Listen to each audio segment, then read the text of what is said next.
Hey guys, hi. This is Abhishek Singh, and we are doing a revision summary of mathematical physics. And this is third lecture of CSMR. What is CSMR? Calculus of single and multiple variable. ठीक है. So हम लोगों ने last lecture तक देख लिया था differentiation करना. So इस लेक्चर में हम लोग टेंजेंट एंड नॉर्मल को थोड़ा आगे बढ़ाएंगे एंड हम लोग देखेंगे angle between two lines. Let's say आपको दो लाइंस गिवन है. नेक्स्ट स्लाइड पे आ जाता हूं मैं. लेट्स से आपको दो लाइंस गिवन है तो उनके बीच में एंगल कैसे फाइंड करते हैं. सो टॉपिक होगा हमारा एंगल बिटवीन टू लाइंस. ठीक है, एंगल बिटवीन टू लाइंस. मैं टेढ़ा मेढ़ा क्यों लिख रहा हूं? Angle between two lines. Let me repeat this. Angle between two lines. ठीक है, दो लाइंस के बीच में एंगल कैसे कैलकुलेट कर सकते हैं. सो लेट्स से आपके पास लाइन L1 है जिसका स्लोप M1 है एंड लाइन L2 है जिसका स्लोप M2 है. सो इन दोनों के बीच का जो एंगल होगा ना theta, that is given by tan of theta is equal to modulus of M1 minus M2. M1 minus M2. Let me erase this. Okay, modulus of M1 minus M2 divide by 1 plus M1 M2. ठीक है, ये होना चाहिए. Okay, सो ये formula लगाने का एक condition है कि ये जो दो लाइंस थी L1 एंड L2, इन दोनों में से कोई भी लाइन हमारी जो है वो y एक्सिस के पैरेलल नहीं होनी चाहिए. ठीक है, y एक्सिस के पैरेलल हो जाएगी तो उसका स्लोप जो होगा M1 या M2 any one of them जो होगा वो इंफिनिटी हो जाएगा एंड उस केस में हम लोग ये फॉर्मूला अप्लाई नहीं करते हैं, नॉट डिफाइन हो जाएगा. तो ये चीज आपको ध्यान रखनी है. अदरवाइज ये फॉर्मूला यूज करके आप लोग किसी भी दो लाइंस के बीच में एंगल कैलकुलेट कर सकते हैं इजीली. यहाँ ये मॉडुलस है tan थीटा का जो RHS है इसमें.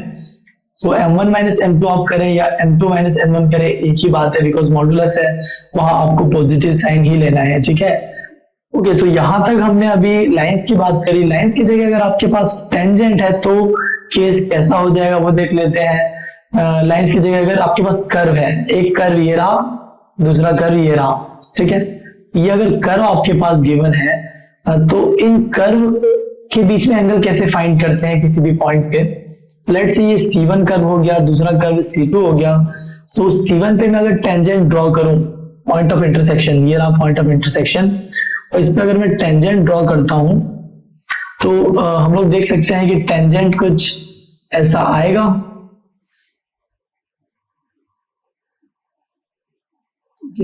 लेट से यहां से जा रहा है, पास कर रहा है. ठीक है, मैंने इतना अच्छा नहीं बनाया है, ड्राइंग पे ना जाए. और दूसरा जो है वो C2 पे हम लोग देख सकते हैं टेंजेंट ऐसे पास कर रहा होगा. तो ये जो टेंजेंट के बीच में एंगल है ना थीटा, ये एंगल जो होता है यही एंगल होता है इन दो कर्व के बीच में एंगल. ठीक है, तो आपको टेंजेंट्स के बीच का एंगल कैलकुलेट कर देना है for calculating the angle between two curves. ठीक है, अब इसके अलावा नेक्स्ट टॉपिक पे आ जाते हैं जो कि है मैक्सिमा एंड मिनिमा. थोड़ा जल्दी करते हैं और देखते हैं मैक्सिमा मिनिमा क्या होता है. मैं यहाँ टॉपिक लिख दूं, मैक्सिमा एंड मिनिमा. ठीक है, ठीक है. सो बिल्कुल बेसिक से स्टार्ट करते हैं और देखते हैं क्या है. लेट से आपके पास एक एग्जांपल से शुरू करते हैं. लेट से आपके पास कोई फंक्शन है जो कि है आपका f of x is equal to x square. ये पैराबोला का इक्वेशन होता है, हम सभी जानते हैं. मैं इसे अगर ड्रॉ करूं, ये कुछ ऐसे ड्रॉ होगा. ठीक है, ये x है, ये f of x है जिसे हम y भी बोलते हैं. तो ये ग्राफ देख के आप मुझे बताइए कि इसमें मिनिमम वैल्यू कहाँ है. तो कोई भी इजीली बता देगा कि ये जो पॉइंट है x इक्वल टू 0 ये मिनिमम है. तो यहां हम लिख सकते हैं x equal to 0 is a minima. ठीक है, ये मिनिमा हो गया आपका मिनिमा.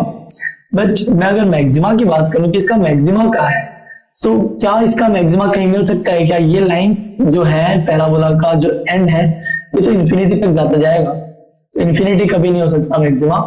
तो इसलिए हमें इसका मैक्सिमा नहीं पता, maxima is not defined. So okay, ठीक है, मैक्सिमा मिनिमा हमने इस केस में देख लिया. बट एक बहुत ही इंपॉर्टेंट एस्पेक्ट है मैक्सिमा मिनिमा को बताने से पहले वो हमें देखना चाहिए. तो वो एस्पेक्ट देख लेते हैं, वो क्या है. वो है डोमेन एंड रेंज. आपको डोमेन पे नजर रखनी है कि डोमेन के अंदर ही होना चाहिए आपका मैक्सिमा या मिनिमा, अदरवाइज आप कुछ भी मैक्सिमा या मिनिमा नहीं बोल सकते हैं, डोमेन पता होना चाहिए। तो लेट्स से इस फंक्शन में जो कि आपको गिवन है f of x equal to x square, इसमें हमें इंटरवल नहीं गिवन है कि इसका डोमेन क्या है। तो जनरली आप बताइए कि इसमें मैं एक्स की वैल्यूज क्या क्या पुट कर सकता हूँ। तो मैं एक्स की वैल्यू कुछ भी रियल नंबर पुट कर सकता हूँ, एनी रियल नंबर। तो domain is real number, so this is nothing but domain. ठीक है, ये डोमेन हो गया। और रेंज क्या है इसका, रेंज क्या है आप ये बताइए कि एफ एक्स जो है वो हमेशा पॉजिटिव होगा, तो रेंज इसका हो जाएगा पॉजिटिव रियल नंबर, यानी कि 0 से लेके इंफिनिटी तक ये सभी इसका रेंज है। तो रेंज डोमेन आपको आइडिया लग गया है क्या होता है। तो इसके आगे मैं नेक्स्ट एग्जांपल देखता हूं, उसके पहले मैं एक बहुत ही इंपॉर्टेंट पॉइंट लिखवा देना चाहता हूं। वो पॉइंट है maxima and minima strictly depend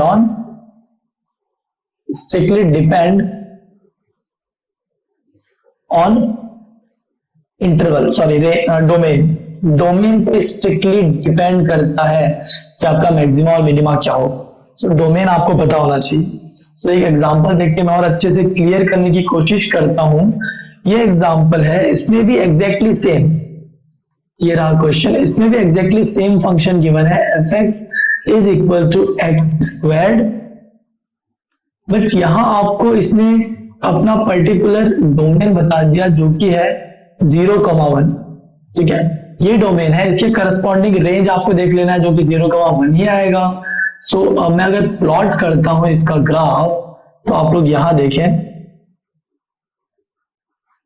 okay, ये हमारा ओरिजिन हो गया, ये ओरिजिन हो गया 0, ओ नाम दे देते हैं इसे। ये एक्स एक्सिस, ये y axis which is equal to f of x.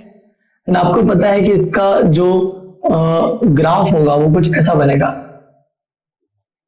Okay ठीक है, ऐसा कुछ बनेगा। लेट्स से ये वैल्यू हो गई x इक्वल टू 1, ये x इक्वल टू 1 हो गया, तो इसके बियॉन्ड हम लोग नहीं जा सकते। बट आप देख सकते हैं कि 0 एंड 1 क्लोज ब्रैकेट है, यानी कि 0 भी इंक्लूडेड है, उसको मैं फिल कर सकता हूं, 0 भी इंक्लूडेड है एंड मेरा 1 भी इंक्लूडेड है। ठीक है, इसलिए मैं यहाँ पे फील्ड सर्कल बना रहा हूं। तो आप मुझे ये कर्व देख के बताइए कि मिनिमम वैल्यू कहाँ है। तो इजीली आप लोग बता सकते हैं x equal to 0 is still minima, still a minima, अभी भी ये मिनिमा है। ठीक है, ये लिखने की जरूरत नहीं, ये मिनिमा है। सिमिलरली आप इस केस में देख के बता सकते हैं x इक्वल टू 0 जो है वो मैक्सिमा है। उससे ज्यादा फंक्शन की वैल्यू कहीं नहीं मिल रही है। x इक्वल टू 1 पे y की वैल्यू 1 है जो कि मैक्सिमम वैल्यू है, उसके अलावा कोई मैक्सिमम वैल्यू आपको नहीं दिख रही है इसमें। अब एक और एग्जांपल देखते हैं, आप ही देखिए। पहले इसकी जो पहले हमने एग्जांपल देखा, इसमें मैक्सिमा डिफाइन नहीं था। यहां मैं लिखूंगा अगर कि मैक्सिमा मुझे बताओ, तो मैं बोलूंगा कि मैक्सिमा नॉट डिफाइंड। ठीक है, मैक्सिमा नॉट डिफाइंड। बट अगर मैंने जो मेरा फंक्शन है उसका रेंज चेंज कर दिया, अभी तक रेंज मेरे पास क्या था, सॉरी डोमेन क्या था मेरे पास, डोमेन था x equal to r, but अभी मैंने इसका डोमेन चेंज कर दिया, आप लोग देख सकते हैं। और डोमेन चेंज करके मैंने जैसे ही 0,1 किया, both included, 0 and 1 both are included, तो आप देखेंगे कि मिनिमा एंड मैक्सिमा दोनों डिफाइंड हो गए। अभी नेक्स्ट एक एग्जांपल लेके देखते हैं कि लेट से हमारे पास अगेन फंक्शन यही है f x equal to x squared, and इस बार आपको जो डोमेन है वो गिवन है 0,1, बट 0 की साइड ओपन ब्रैकेट है, यानी 0 को इंक्लूड नहीं करना है।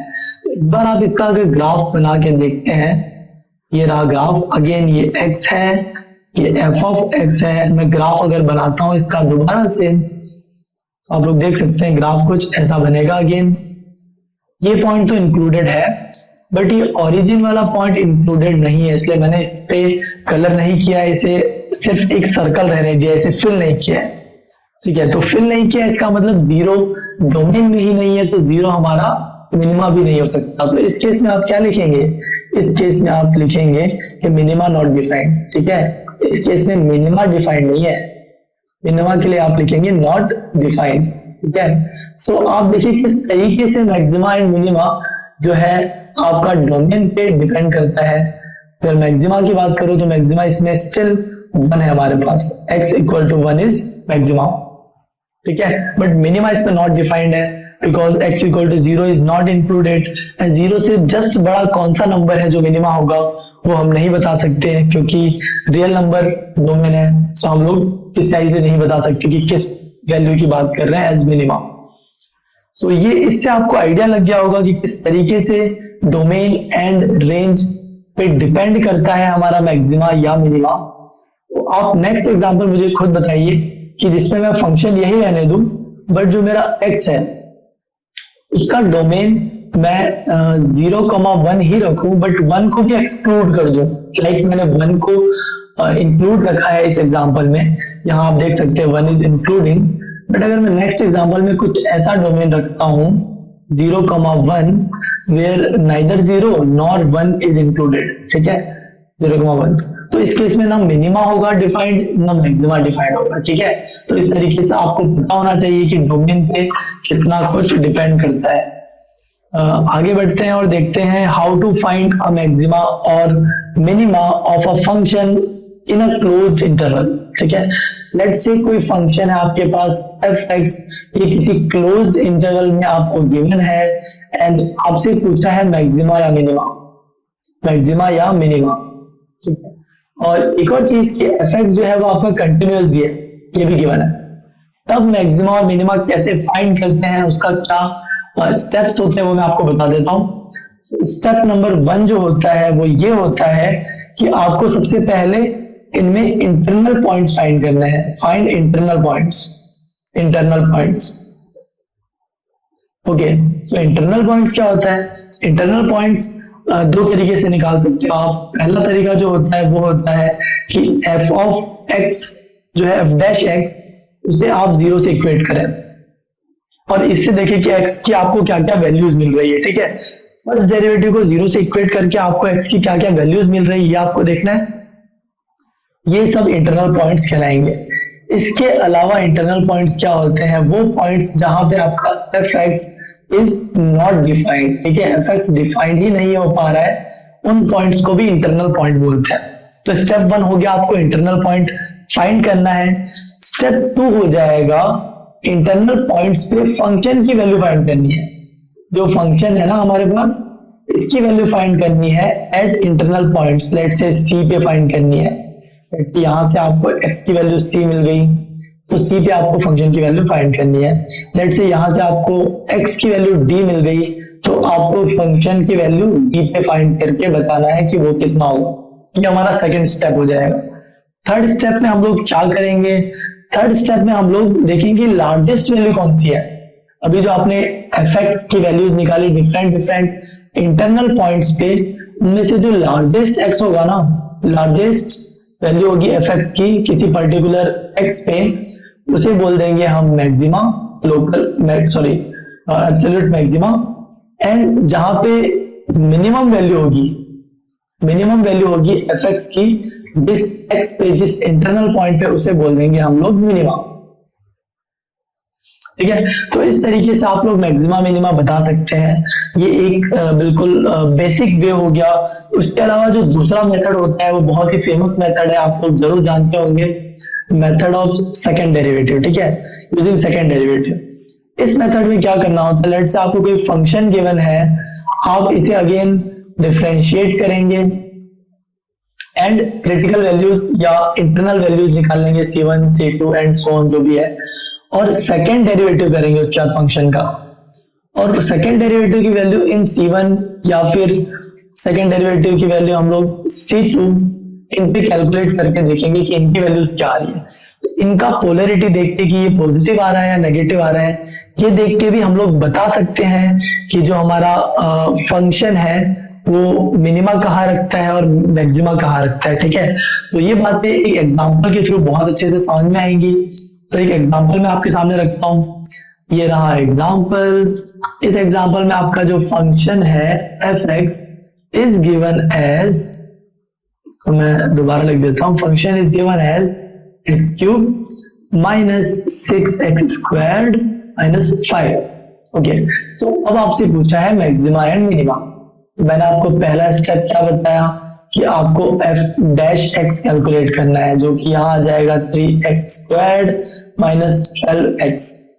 मैंने कहा था नेक्स्ट स्टेप में आपको एफ डैश एक्स को 0 से इक्वेट करना है, तो आप इक्वेट कीजिए। यहाँ पे 3x is taken common, x minus 4 is equal to 0। यहां से आप लोग इजीली देख सकते हैं कि x equal to 0 and x equal to 4, ये दो हमें x की वैल्यूज मिल गई है, ठीक है। तो x की ये दो वैल्यूज पे कौन सा मैक्सिमा है कौन सा मिनिमा है वो हम लोग कैसे चेक करेंगे, हम लोग सेकेंड डेरिवेटिव टेस्ट से चेक करेंगे, ठीक है। तो अभी मुझे बताइए कि एफ डैश एक्स आपके पास ये है, तो यहां से देखते हुए आप मुझे बताइए कि एफ डबल डैश एक्स आपको क्या मिलेगा। ये मिलेगा 6x माइनस 12। तो अब ये जो एफ डबल डैश एक्स है ना, इस पे आप वैल्यू डाल के देखिए, x इक्वल टू 0 पहला वैल्यू यहां से ये आप पुट करके देखेंगे तो आपको मिलेगा 6 times 0 minus 12 which is minus 12 which is less than 0। यहाँ पे सेकेंड डेरिवेटिव लेस देन 0 आ गया।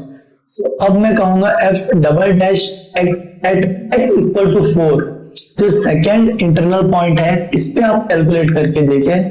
6 into 4 minus 12 is equal two plus 12 which is greater than 0। Okay, तो इससे अब मैं आपको क्या बताना चाहता हूं, जो सेकेंड डेरिवेटिव है वो किसी क्रिटिकल पॉइंट या इंटरनल पॉइंट पे नेगेटिव अगर आ जाता है तो इसका मतलब होता है कि जो हमारा ये पॉइंट है x equal to 0 it is a maxima, ठीक है, मैक्सिमा। अगर नेगेटिव आ रहा है तो मैक्सिमा, ठीक है।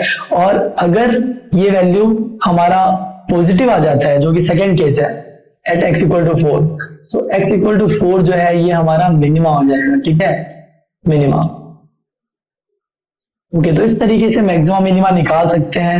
ये बहुत इजी तरीका है, इससे जस्ट आपको फंक्शन को दो बार डिफरेंशिएट करना होगा और उसे एक बार 0 से इक्वेट करके एफ डैश एक्स को आपको इंटरनल पॉइंट्स फाइंड करने हैं और उन इंटरनल पॉइंट्स पे सेकेंड डेरिवेटिव का पोलैरिटी चेक करना है। अगर सेकेंड डेरिवेटिव नेगेटिव आ जाता है किसी पॉइंट पे तो वो आपका मैक्सिमा होगा, पॉजिटिव आ जाता है तो उसे हम मिनिमा बोलते हैं, ठीक है। तो ये सेकेंड डेरिवेटिव का तरीका था for finding maxima and minima, बहुत ही इंपॉर्टेंट है, ये आपको आना चाहिए। अब इसके अलावा आगे बढ़ते हैं और नेक्स्ट देखते हैं जो कि है एक टॉपिक पार्शियल डिफरेंशियल इक्वेशन, ठीक है। सो पार्शियल डिफरेंशियल इक्वेशन कब काम में आता है? अभी तक जो हम कर रहे थे पार्शियल डिफरेंशियल इक्वेशन नहीं, पार्शियल डिफरेंशिएशन। तो अभी तक जो हम कर रहे थे वो ऑर्डिनरी डिफरेंशिएशन था। ये कब काम आ रहा था? जब हमारा फंक्शन एक सिंगल वेरिएबल का फंक्शन है, ठीक है। बट अगर हमारा function more than one variable पे डिपेंड करता है, लेट से हमारा जो फंक्शन है एफ एक्स, ये एफ एक्स ना होके अब हमारे पास कोई फंक्शन है f of x comma y, तो ये मोर देन वन वेरिएबल पे डिपेंड कर रहा है। 3 वेरिएबल भी हो सकते हैं, 4 भी हो सकते हैं, ठीक है। तो ये मल्टी वेरिएबल फंक्शन हो गए। इन फंक्शन का डिफरेंशिएशन करते वक्त हम ऑर्डिनरी डिफरेंशिएशन नहीं कर सकते हैं, हम पार्शियल डिफरेंशिएशन का यूज करते हैं। तो पार्शियल डिफरेंशिएशन क्या होता है, कैसे होता है, थोड़ा इसका मैं आपको इंट्रोड्यूस कर देता हूं। तो हमारा नेक्स्ट टॉपिक है पार्शियल डिफरेंशिएशन। पार्शियल डिफरेंशिएशन, ठीक है। तो ये चीज जो है ये हमने थोड़ा बहुत देखा था हमारे वेक्टर एनालिसिस वाले चैप्टर में, आज थोड़ा बिल्कुल बेसिक से देखते हैं। तो अगेन जैसा मैंने बताया, लेट से आपको कोई फंक्शन गिवन है जो कि f is equal to, let me erase this, okay. So आपको फंक्शन गिवन है f is equal to function of x comma y, 2 variable हो गए, ठीक है। सो इस केस में मैं अगर डिफरेंशियल कैलकुलेट करना चाहता हूं तो del f over del x का मतलब होता है कि आपको y को कांस्टेंट मान के चलना है, ठीक है। और अगर मैं del f over del y कह रहा हूं, इसका मतलब मैंने x को कांस्टेंट ट्रीट किया हुआ है, ठीक है। ये आपको ध्यान रखना है, जिसके रेस्पेक्ट में पार्शियल डिफरेंशियल हो रहा है, डिफरेंशिएशन हो रहा है, उसे वेरिएबल मानना है, बाकी सबको आपको कांस्टेंट मान के चलना है, ठीक है। ये पार्शियल डिफरेंशिएशन का एक रूल होता है। एक एग्जांपल लेते हैं, ओके। सो ये एग्जांपल है, इसमें आपको function of x, y is given as x² y minus x squared sine of x comma x into y. ठीक है, ये फंक्शन है। इसमें आपको कैलकुलेट करने के लिए बोला है क्वेश्चन में del f over del x at x equal to 1 and y equal to pi by 2। ठीक है, इसमें आपको ये फंक्शन का फर्स्ट पार्शियल डेरिवेटिव कैलकुलेट करना है विद रिस्पेक्ट टू एक्स। मैंने आपको जैसा बताया del f over del x कर रहे हैं तो y को कांस्टेंट मानना है, तो ये हो जाएगा 2xy पहला टर्म, माइनस यहाँ पे चेन रूल लगेगा, so X square as it is, sine X का differentiation is cos X Y, फिर अगेन एक एक्स्ट्रा आपको यहाँ पे y मिल जाएगा। ठीक है, सो एक्स्ट्रा y मिलेगा ड्यू टू चेन रूल। ठीक है, minus sine X Y as it is रहने देता हूँ, एक्स स्क्वायर का डिफरेंशिएशन होता है 2x। ठीक है, तो ये मैंने चेन रूल लगा दिया है और आप देख सकते हैं कि आपको फर्स्ट डेरिवेटिव मिल गया है। अब मैं del f over del x at x equal to 1 and y equal to pi by 2 ये कैलकुलेट करना चाहता हूँ, ये मेरा अल्टीमेट एम था। तो आप यहाँ वैल्यूज पुट करते जाएंगे तो आप देख सकते हैं कि क्या वैल्यू मुझे मिल रही है।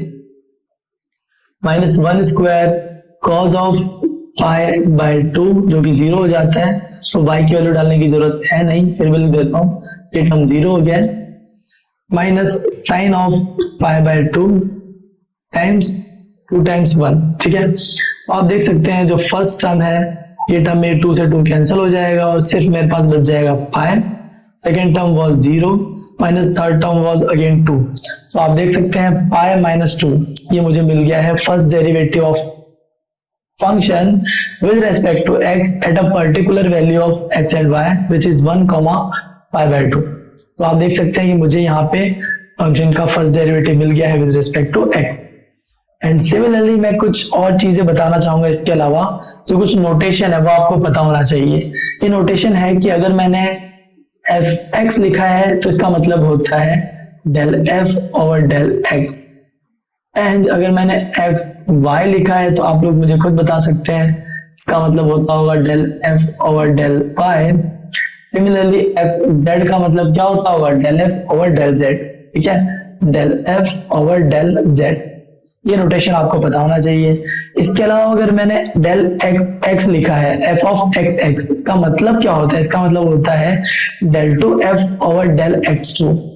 सिमिलरली आप F Y Y and F Z Z भी बता सकते हैं। थर्ड टाइप जो है वो है f of x comma y, इसका मतलब होता है del two F over del x del y. ठीक है, ये लिख सकते हैं आप इसका मतलब। ये चीजें आपको पता होनी चाहिए और ये चीजें नोटेशन है, कुछ नोटेशन स्टैंडर्ड है, सभी बुक पे आपको एक जैसा मिलेगा। हो सकता है एग्जाम में भी इस नोटेशन में आपको कोई क्वेश्चन मिल जाए तो वहां आपको देख के ये नहीं सोचना है कि ये तो बिल्कुल नया कुछ है, हमने नहीं पढ़ा है, आप लोग पढ़ चुके हैं। उसके अलावा मैं बता देता हूँ थोड़ा सा chain rule in partial derivative. तो उसके लिए क्या करना होता है, उसके लिए लेट से हमारे पास कोई फंक्शन है w which is a function of x, y, दोनों का फंक्शन है, एंड इसके अलावा जो x है वो इटसेल्फ t का फंक्शन है and y itself is a function of t। ठीक है, तो अगर मैं डायग्राम बना के देखूं तो w जो है वो फंक्शन है x एंड y का, and x y are function of t। ठीक है, ये हो गया हमारे पास। तो यहां पे अगर आपको dw by dt कैलकुलेट करना है, dw by dt, तो आप कैसे करेंगे, आप करेंगे del w over del x because w is a function of x and y both times dx over dt plus del w over del y times dy over dt।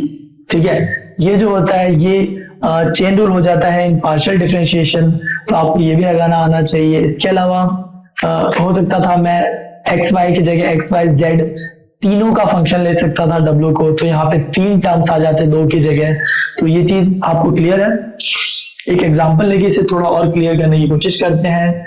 Example है cylindrical coordinate system का। ठीक है, cylindrical coordinate system का, और मैं 2D cylindrical coordinate system की बात कर रहा हूं, मतलब z इक्वल टू 0 रखूंगा मैं। तो आपको पता है सिलेंड्रिकल कोऑर्डिनेट सिस्टम में x is equal to r cos phi होता है एंड y जो होता है वो आपका r sin phi होता है, ठीक है। तो x और y as a function of r and phi हम लोगों को पता होता है सिलेंड्रिकल कोऑर्डिनेट सिस्टम में। तो यहां से अगर मुझे dx ओवर dt फाइंड करना है तो आप देखिए यहाँ पे x दो चीजों का फंक्शन है, r एंड थीटा का, y itself is a function of r and theta, but r और थीटा खुद t के फंक्शन है। तो dx ओवर dt जो है आपका वो हो जाएगा del x over del r dr over dt plus del x over del theta d theta over d t, ठीक है, ये हो जाएगा आपके पास। सो आप देख सकते हैं del x over del r, जहां आप करेंगे del x over del r तो आपको मिलेगा cos phi और d r over d t is r dot cos phi times r plus del x over del theta आप यहां से देख सकते हैं जो कि आपको मिलेगा minus of r sine theta times del theta over dt d theta over dt which is theta dot, ठीक है। तो आप देख सकते हैं आपको x डॉट जो कि dx ओवर dt होता है वो मिल गया है। सिमिलरली आप y डॉट भी कैलकुलेट कर सकते हैं। तो y आपके सामने ये रहा। y डॉट के लिए मुझे क्या करना होगा, y डॉट के लिए मुझे करना होगा del y over del r times dr over dt plus del y over del theta times d theta over dt। और ये मैं कैलकुलेट करूंगा तो del y over del r जो है मेरे पास आ जाएगा sin phi and dr over dt जो है वो मैं लिख सकता हूँ r dot plus del y over del theta जो है वो मेरे पास आ जाएगा r cos phi and d theta over dt को मैं लिख सकता हूँ थीटा डॉट, ठीक है। सो यहाँ मैं phi और थीटा में कंफ्यूज कर रहा हूँ आई थिंक।